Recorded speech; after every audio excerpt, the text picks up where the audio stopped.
3 के लिए पहले मैं गिनती ही लिख दे रहा हूं, त्रयः, फिर उसके बाद है तिस्रः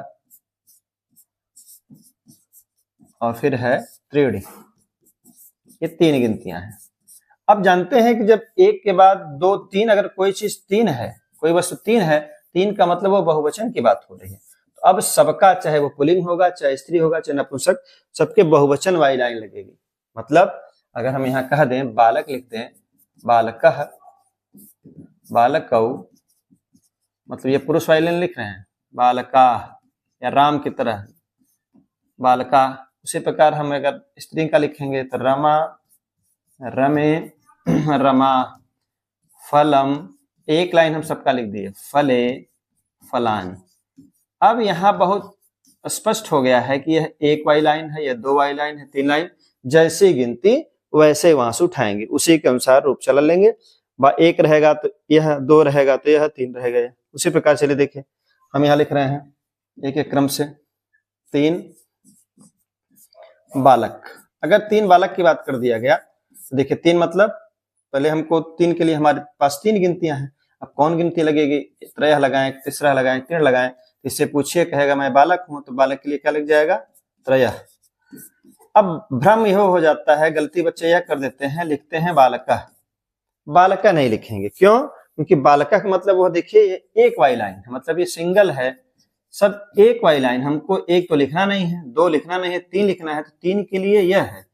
बहुवचन का मतलब 3, 3 से या 3 से अधिक है तो वो बहुवचन में लाइन हो जाएगी। तो बालकः, बालकौ, बालकाः, जब 3 होगा तो यह बालक संख्या के अनुसार वह भी रहेगा।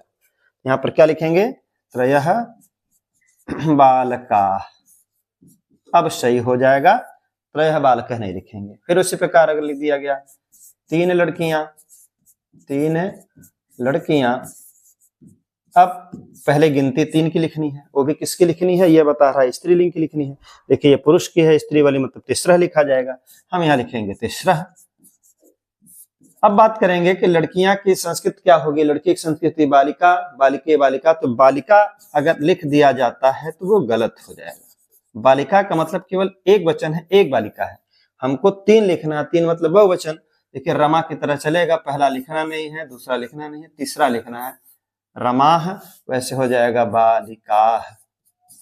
तो यह हमेशा याद रहे, स्पष्ट रहे कि जो गिनती है उसी के अनुसार, यह 1 गिनती है तो 1 वचन, 2 गिनती है तो 2 वचन, 3 गिनती है तो बहुवचन, इसी क्रम में चलना है। उसी प्रकार आप समझ गए होंगे। अब लिखना है 3 फल। अब 3 फल लिखना है तो सबसे पहले हमको 3 की गिनती, 3 गिनती देखिए 1 2 3 जो है। अब जिसमें हमको लिखना कौन सा होगा, ये पुरुष लिखना नहीं है, स्त्री लिखना नहीं है, नपुंसक वाली लाइन लिखनी है, मतलब 3 की गिनती हम लिखेंगे त्रीणि। और उसके बाद फलम नहीं लिखेंगे, फलम जैसे लिखेंगे वो गलत हो जाएगा, क्योंकि ये 3 है, जब यह बहुवचन है, 3 मतलब बहुवचन, तो यहाँ पर भी क्या है, बहुवचन की ही लाइन लगेगी, मतलब फलम, फले, फलानि लिखेंगे, तब जाके यह सही होगा। आ गया त्रीणि फलानि। अब इतनी बात समझ में आई होगी कि जब गिनती लिखते हैं तो गिनती के अनुसार रूप भी चलेगा। 1 गिनती है तो 1 वचन का, 2 गिनती है तो 2 वचन का, 3 गिनती है तो बहुवचन का। अब आइए हम लोग चौथी गिनती पर आते हैं। चौथी गिनती को उदाहरण लिखा जाए। सबसे पहले हम चौथी गिनती का वह तीनों लाइन लिख रहे हैं, चत्वारः, चतस्रः और फिर चत्वारि।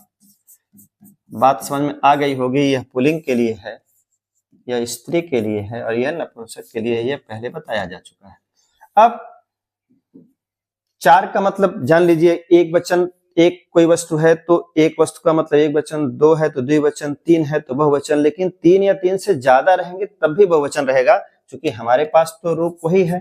जैसे कह दिया जाए राम का रूप, तो राम का रामः, रामौ, रामाः है, यह एक वचन की लाइन है, यह द्विवचन की है, बहुवचन की। अगर कोई कहे 4 लोग आ जाए, 5 लोग आ जाए, 10 लोग आ जाए, तब भी यही लगेगा, क्योंकि 3 या 3 से ज्यादा का मतलब यही लगेगा। अब आइए हम लोग बात करते हैं तो समझ में आएगा। अगर कह दिया गया 4 लड़के, 4 लड़कियां, 4 लड़कियां, यहां से कह दिया गया 4 फल, 4 फल, हम उसी के नीचे लिख रहे हैं जिससे समझने में आसानी हो जाए, 4 फल। अब चलिए 4 की गिनती देखिए, 4 की गिनती 3 है, किसको लगाना है, ये भ्रम बना रहेगा। तो भ्रम के लिए उससे पूछिए जिसकी गिनती लिखनी है, यह पुरुष है। तो पुरुष के लिए देखिए ऊपर लिखा गया है क्या, चत्वारः। अब भ्रम होगा कि चत्वारः, कहीं कहीं बच्चे बालकः लिख देते हैं, तो बालकः नहीं लिखेंगे, क्योंकि बालकः का मतलब एक है। हमको क्या करना है, 4 का मतलब बहुवचन।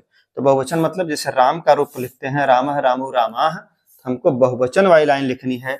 इसका मतलब बालकः बालकौ बालकाः। चूंकि यह बहुवचन है तो बहुवचन वाली लाइन लिखेंगे, चत्वारः बालकाः। फिर आ जाइए यहाँ पर 4 लड़कियां, 4 के देखिए ऊपर संस्कृत लिखी है स्त्री की, क्या हो जाएगा, चतस्रः। अब उसी प्रकार इसका भी बहुवचन, रमा रमे रमाः, तो रमा ही लिखा जाएगा, चूंकि 3 या 3 से ज्यादा तो बहुवचन ही लिखेंगे। तो बालिका बालिके बालिका। कहने का मतलब ये है 3 है या 3 से ज्यादा है तो हमेशा बहुवचन वाली लाइन लिखेंगे। अब आ जाइए 4 का मतलब देखिए ये नपुंसक लिंग है, क्या हो जाएगा, चत्वारि। यहां पर भी देखिए फल कभी कभी ऐसा लिख देते हैं, चत्वारि फलम, तो गलत हो जाएगा, क्योंकि फलम तो एक है और ये गिनती 4 है, 4 का मतलब बहुवचन लिखना है, हो जाएगा चत्वारि फलानि। कहने का मतलब सीधा सीधा हिसाब है, एक गिनती है तो एक वचन का रूप, 2 गिनती है तो 2 वचन का रूप, 3 गिनती है तो बहुवचन का रूप, 4 गिनती है तो बहुवचन का रूप, 5 गिनती है तो बहुवचन का रूप। अभी हम केवल 4 तक की गिनती की बात किए हैं।